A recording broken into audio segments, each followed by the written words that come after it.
lahir di Surabaya, Jawa Timur 6 Juni 1901. Ayahnya bernama Raden Sukemi Sasrodiharjo dan ibunya bernama Ida Ayu Nyomanrai.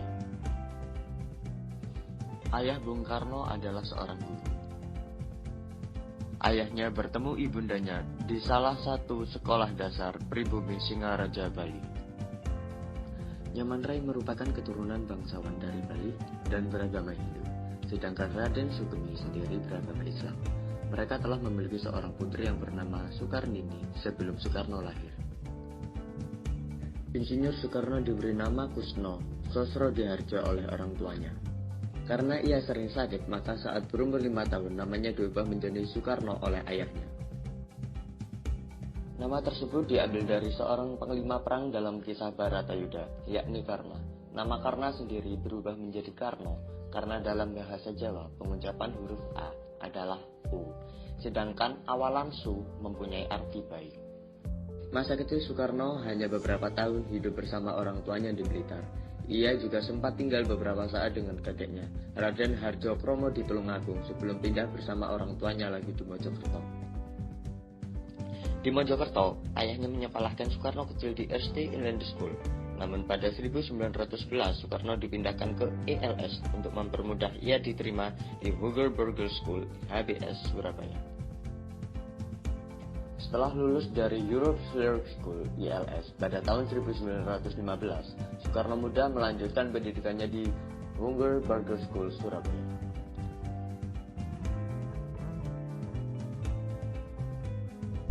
Disinilah ia mulai berinteraksi dengan Haji Umar Said Cokroaminoto, politisi kawakan pendiri Syarikat Islam. Ketika belajar di HBS, Insinyur Soekarno menggembleng jiwa nasionalisme.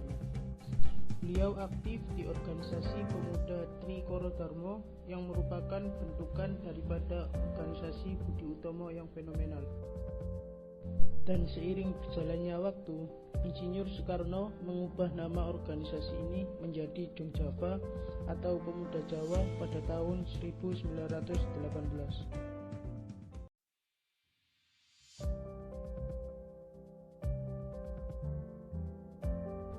Salah satu momen yang paling menggemparkan adalah tahun 1922 ketika ada rapat raksasa di lapangan terbuka Bandung, namanya Rapat Radical Concentrity. Rapat Radical Concentrity diadakan oleh organisasi kebangsaan partai-partai lokal untuk mengumpulkan petisi demi membela hak-hak pribumi. Pada saat itu, untuk pertama kalinya kemampuan orasi Soekarno membuat ratusan penonton terperangah. Dia secara tegas menolak cara-cara pengumpulan petisi dan mengusulkan gerakan non-kooperatif total terhadap pemerintahan India. Soekarno dan teman-teman diskusi politiknya di Bandung mendirikan Algemeen Studi Club atau ASC. Di samping itu, rupa-rupanya gerakan politik dari tokoh nasionalis lain pun sedang bergejolak.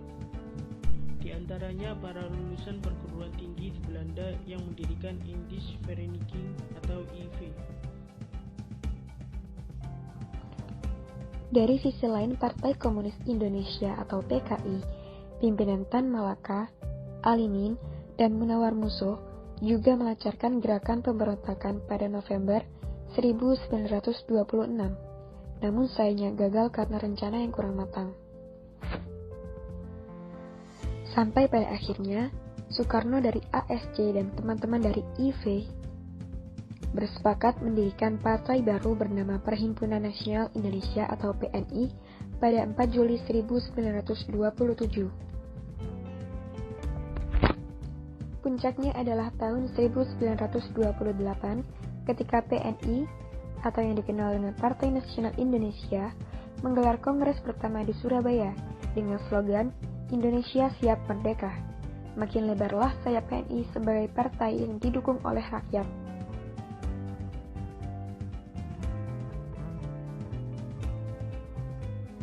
Terlebih, hasil kongres tersebut sangat bernuansa pemberontakan, yaitu program politik untuk mencapai Indonesia Merdeka, program ekonomi dan sosial untuk memajukan pelajaran nasional, serta menetapkan asas non-kooperatif terhadap Belanda untuk perjuangan PNI. Akibat tindakannya ini, Soekarno ditangkap oleh Belanda pada tahun 1929 dan dibebaskan kembali pada tahun 1931.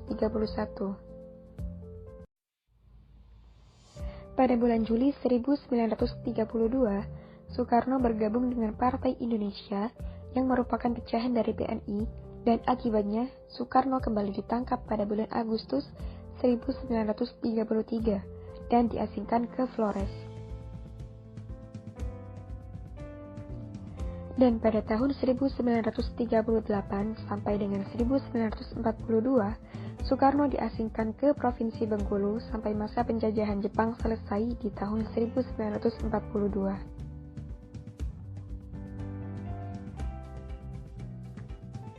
Pada tahun 1943, Soekarno bersama Muhammad Hatta dan Ki Bagus Hadi Kusumo diundang ke Jepang dan mereka menerima bintang kekaisaran atau Ratna Suci dari Kaisar Hirohito sendiri.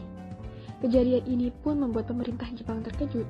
Pasalnya, dengan pemberian bintang kekaisaran, berarti tokoh Indonesia tersebut dianggap seperti keluarga Kaisar Jepang sendiri. Badan Penyelidik Usaha Persiapan Kemerdekaan Indonesia atau BPUPKI dibentuk pada tanggal 1 Maret 1945. Tujuan dari Dokuritsu Junbi Chosakai atau BPUPKI dalam bahasa Jepang ini bermaksud untuk mempelajari dan menyelidiki hal-hal yang penting yang berkaitan dengan segala sesuatu yang berkaitan dengan pembentukan negara Indonesia merdeka. Pada tanggal 16 Agustus 1945, terjadilah peristiwa Rengas Dengklok, di mana Soekarno dan Hatta didesak oleh para pemuda untuk segera mendeklarasikan kemerdekaan Indonesia. Keesokan harinya, pada tanggal 17 Agustus 1945, Soekarno memproklamasikan kemerdekaan Indonesia di rumahnya di Jalan Pegangsaan Timur nomor 56 pada pukul 10.00 pagi.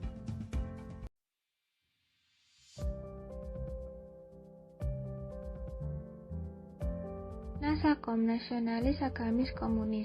Konsep ini diperkenalkan oleh Insinyur Soekarno yang menekankan adanya persatuan dari segala macam ideologi Nusantara untuk melawan penjajahan dan sebagai pemersatu bangsa untuk revolusi rakyat dalam upaya memberantas kolonialisme di Indonesia dengan mengajak segala komponen bangsa tanpa melihat segala perbedaan yang ada. Teori Nasakom telah lahir dan dirumuskan oleh Insinyur Soekarno sejak tahun 1926. Diistilahkan dengan 3 hal pokok, yakni nasionalisme, Islamisme, dan Marxisme. Inti tujuannya itu gotong royong untuk revolusi Indonesia dalam melawan imperialisme. Ideologi ini runtuh ketika tragedi 30 September yang diduga adalah rekayasa kudeta yang dilakukan rezim Soeharto dengan memanfaatkan musuh politiknya, Partai Komunis Indonesia, yang kemudian dilakukan penghapusan pada partai tersebut dan disertai dengan pembantaian rakyat Indonesia yang terkait dengan partai tersebut. Marhainisme. Pada tahun 1930-an, Soekarno mulai merumuskan konsepnya yang baru yang diberi nama Marhainisme. Marhainisme adalah ideologi yang menentang penindasan manusia atas manusia dan bangsa atas bangsa.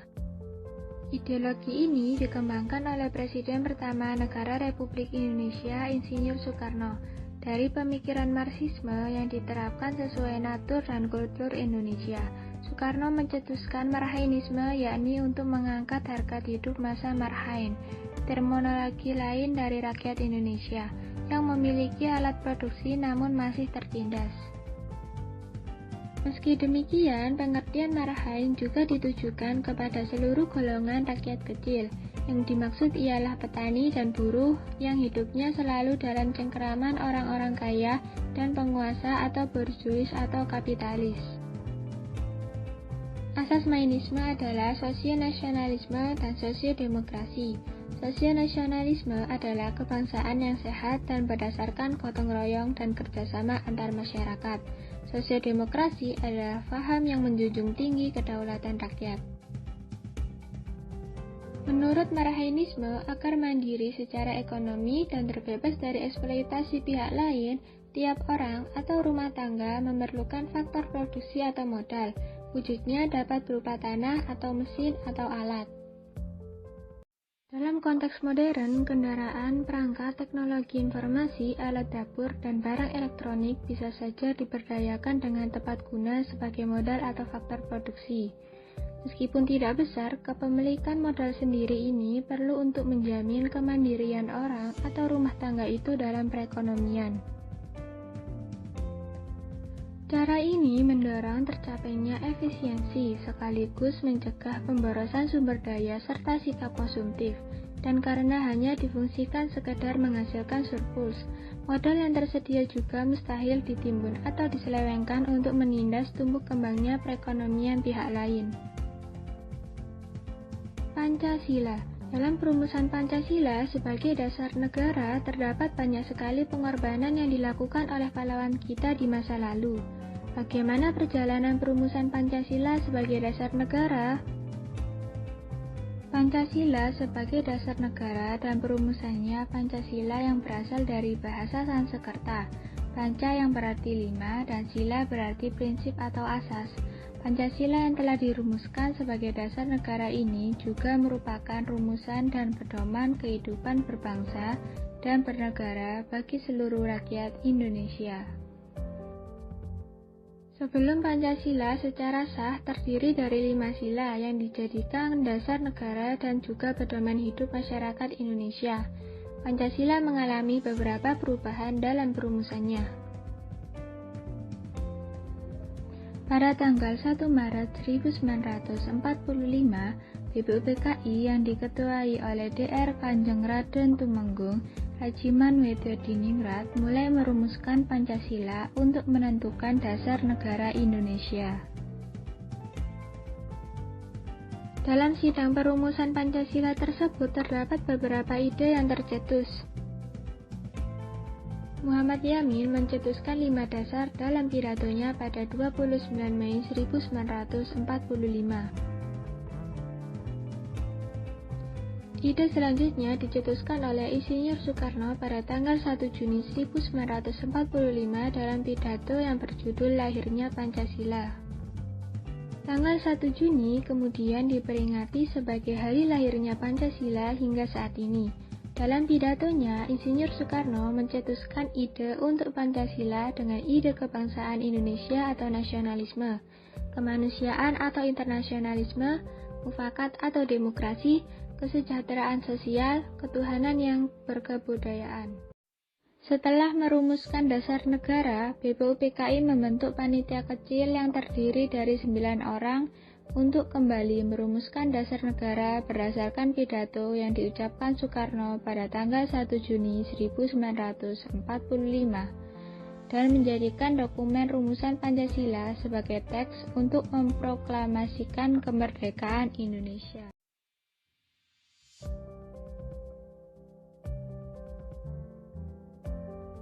Pada 21 Juni 1970, Presiden Soekarno mengembuskan nafas terakhirnya.